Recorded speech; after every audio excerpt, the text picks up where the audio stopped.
So I'm looking and I said, man, imagine I was here in this villa alone with whether it's like, and nobody was around me, like no good family, no good friends, and I was alone.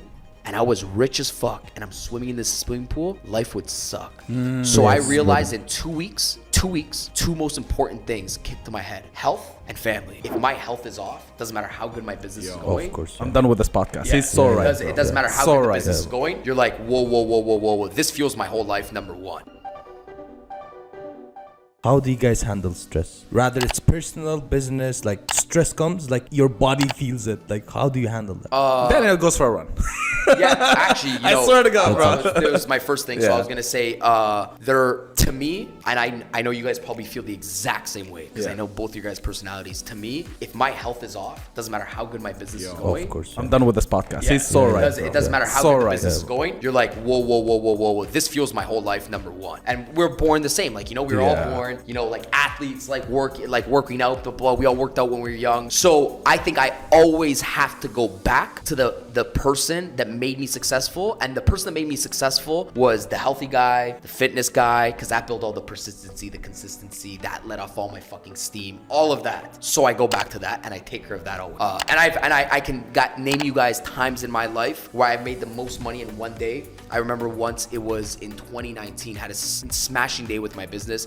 We took a jet. We landed in Cabo, Mexico. Okay, we took a jet. We were taking jets every 3 days. Okay, I remember one page is like, oh, these people are green screening jets. So we're taking a jet. Like they were actually saying we were green screening jets. Like there was a lot of the hater pages were like, that's a fake jet. And I'm looking at my bank account. I was sending my business. Brother, it's minus 50K. What do you mean? So I remember this day. We take a jet. Wake up in the morning. Didn't have the jet planned, by the way. Just my biz person at the time. He said, or the guy I was with at the time actually said, hey bro, we're gonna take a jet this morning. Okay, cool. It was normal. It was like, the 9th time I was taking a jet that month. So say, yeah, okay. He's like, we're gonna go out to Mexico. We have like 8 people coming by, beautiful girls, we're all on a jet to Mexico. Us, 12 of us, beautiful girls, 5, 6 girls. We're off to Mexico, land in Mexico. Shooter Steve's always with us too. Shooter Steve, legend. I love he was there. He was always there. Brother, every time I film Rakan for something, I'm like, Shooter Steve, bro. Yeah. Shooter Steve. So, and I remember, think of this day. You fly in, you land in Mexico. Then we were having dinner, a chef made us dinner at the villa, and then we were on a yacht in Cabo. And I remember it's like a sunset, everybody's drinking, and I'm at the tip of this yacht. And all I can remember is looking down at myself, right? And I made the most money that day. I'm like, fuck, I don't feel good about myself right now. And I remember my biggest fucking day, and I didn't feel good. And I just something hit me where I'm like, I just let 2.5 years slip by, because I was like, working out, running, and then you get caught up in this business. Yeah. And you're like, whoa, what the fuck just happened? And I'm just hating this whole scene. I remembered I think I even got off the yacht early. I lied, I needed to puke, and I just went for a run. Damn. Right? And then it kept hitting even more. So then the next week we take a plane, I think, from Mexico to Bali. The next week we had an event in Bali, and the important things in life, right? The next thing was we go to Bali and we're in this big villa, 18 bedrooms. Bali is pretty cheap. Indonesia is pretty cheap, right? We're in this big villa and there's nobody. It's just me, a friend, a few girls, just us chilling in a villa. Yeah. I wake up in the morning, I go for a swim. I'm in this pool alone. This is 18 bedrooms. I'm not even gonna lie. I think maybe more than 18, 20 bedrooms. Yeah. Right? 4 of us, massive. No mansion in North America you can find this big. Yeah. And we're paying nothing, maybe $1,000 a night, $2,000 a night. Yeah. So I'm looking and I said, man, imagine I was here in this villa alone with whether it's and nobody was around me, no good family, no good friends, and I was alone. And I was rich as fuck, and I'm swimming in this swimming pool, life would suck.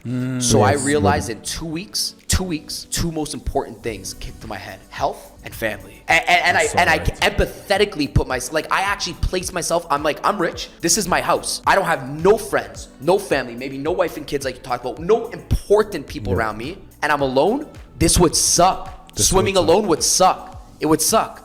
So then 2 of the most important things, came to me. And then when you go back to stress and anxiety or whatever you talked about, it was health and people around me. Those two most important things, health and people, right? So I focus on my health, helps me gain back, helps me think strategically. You know, I'm like, you know, I don't have to kumbaya meditate, but I can actively meditate while I run, you know?